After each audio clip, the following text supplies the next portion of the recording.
So hey guys, welcome back to my YouTube channel. This is Neha and स्वागत है आप लोगों का ब्लॉग विथ नेहा 105 में।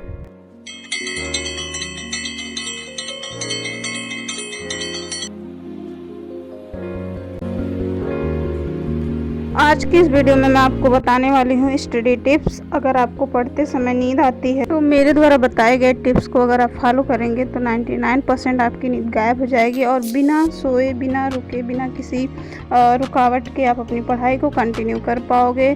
तो गाइस, टिप्स को जानने के लिए बने रहें वीडियो के अंत तक। तो दोस्तों, मैं आपको बता दूं, मुझे खुद पढ़ाई करते समय बहुत नींद आती थी। मैं खुद इस टिप को फॉलो करती हूं और मैं बिना सोए अब अपनी पढ़ाई को कंटिन्यू कर पाती हूं। जैसे कुछ लोग होते हैं, अगर उनको नींद आ रही है तो 5 मिनट सो लेते हैं तो उन्हें अच्छा फील होने लगता है, फिर वो अपनी पढ़ाई को कंटिन्यू कर पाते हैं। लेकिन मैं उनमें से नहीं हूँ। अगर मैं 5 मिनट या 10 मिनट सो गई तो मुझे और भी नींद आती है और कम से कम 1-1.5 घंटे तक मुझे नींद आती रहती है। तो सबसे पहले मैं आपको बता दूं कि मैं सीटेट दिसंबर 2024 को टारगेट कर रही हूँ।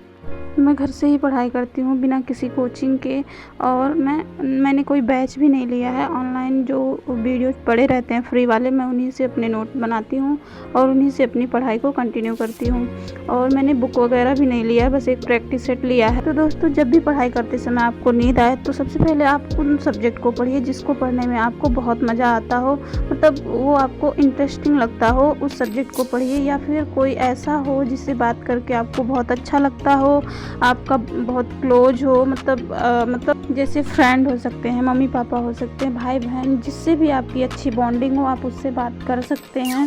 तब उससे बात करने के बाद आपका माइंड फ्रेश हो जाता हो, किसी ऐसे इंसान से बात करिए।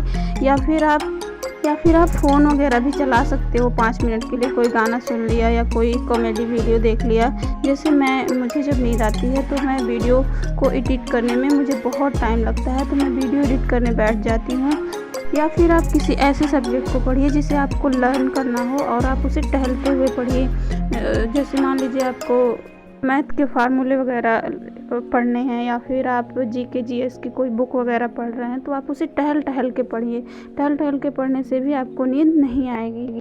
तो दोस्तों, अगर आप भी इन सारे टिप्स को फॉलो करते हैं, 99% आपकी नींद भी गायब हो जाएगी। आप भी बिना सोए, बिना किसी रुकावट के आप अपनी पढ़ाई को कंटिन्यू कर पाओगे।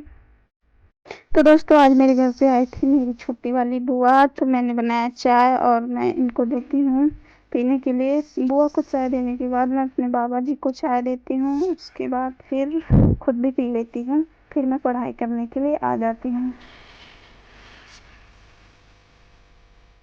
हिंदी में मैंने कवर किया है। हिंदी में मैंने पढ़ा है, ये क्या बोलते हैं, काल काल पढ़ा है। काल कितने प्रकार के होते हैं और उनके वर्तमान काल कितने प्रकार के होते हैं, भूतकाल कितने प्रकार के होते हैं, ये सब रिवीजन किया है। उसके बाद इसके पहले मैंने किया है यूपी जी के में पढ़ी हूँ। ये कला संगीत में पुस्तक मिले हो, पर्व एवं रूढ़ियाँ, ये सब मैंने कवर किया है। उसके बाद मैं पढ़ी थी जीके में मैंने पढ़ा सड़क परिवहन और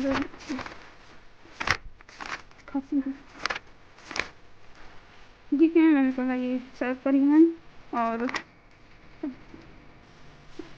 भारत के प्रमुख पुल, ये सब कवर किया। ये कल इसको पढ़ूंगी, दृष्टि महत्वपूर्ण स्मारक, ये 3 चीज़ सुबह से मैंने कवर किया है। तो ये मेरी टू डू लिस्ट है और जिसमें मैंने जीएस और यूपीजी के हिंदी ग्रामर, ये सब मैंने दिन में कवर कर लिया था। बाकी जो चीज़ें बची हैं उसे मैं रात में कवर करूँगी थोड़ा थोड़ा करके। तो यहाँ पे सबसे पहले अभी मैं करने जा रही हूँ साइंस एनसीईआरटी का नोट बनाऊँगी। क्लास 6 का मैं नोट बना रही हूँ। तो दोस्तों, ये मैंने पढ़ा ईवीएस में परिवार एवं मित्र, परिवार के प्रकार और एकल परिवार क्या होता है, संयुक्त परिवार क्या होता है, संयुक्त परिवार के गुण दोष, उसके बाद ये सब मैंने पढ़ा। ईवीएस पढ़ने के बाद मैं साइंस क्लास 6 एनसीईआरटी का नोट बनाने के लिए वीडियो खोजती हूँ, लेकिन वो प्लेलिस्ट मुझे मिलती नहीं है, तो मैं फिर से ईवीएस पढ़ लेती हूँ। ईवीएस में आवाज़ पढ़ती हूँ, फिर मैं खाना बनाने के लिए आ जाती हूँ। तो शाम में मैंने बनाया सब्जी, आलू गोभी की सब्जी और चावल और रोटी, क्योंकि मेरी बुआ आई हुई थी इसलिए चावल भी बनाए, नहीं तो मेरे यहाँ शाम को सिर्फ सब्जी रोटी बनता है।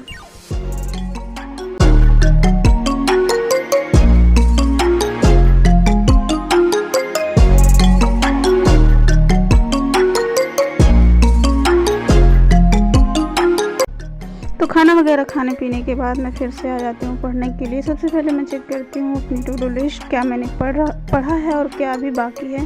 उसको देखने के बाद मैं सबसे पहले पढ़ती हूँ साइंस में बायोलॉजी मैंने पढ़ा, और उसके बाद मैं पढ़ती हूँ सीडीपी में वाइगोत्स्की वाला जो चैप्टर है उसे मैं रिवीजन करती हूँ।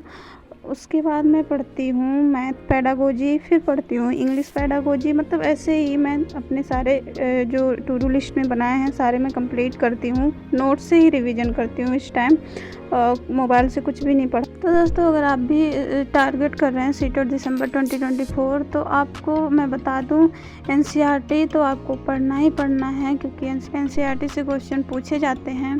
और फ्रेशर के लिए सीडीपी और पेडागोजी बहुत डिफ़िकल्ट होता है, लेकिन धीरे धीरे जब आप कोशिश करेंगे, पढ़ते जाएंगे तो आपको भी ये सब पढ़ने की आदत हो जाएगी। जब मैं शुरू में पढ़ना स्टार्ट की थी सीडीपी एंड पेडागोजी, तो मुझे कुछ भी समझ में नहीं आता था, बिल्कुल भी समझ में नहीं आता था, लेकिन अब धीरे धीरे समझ में आने लगा और इसकी आदत हो गई थी।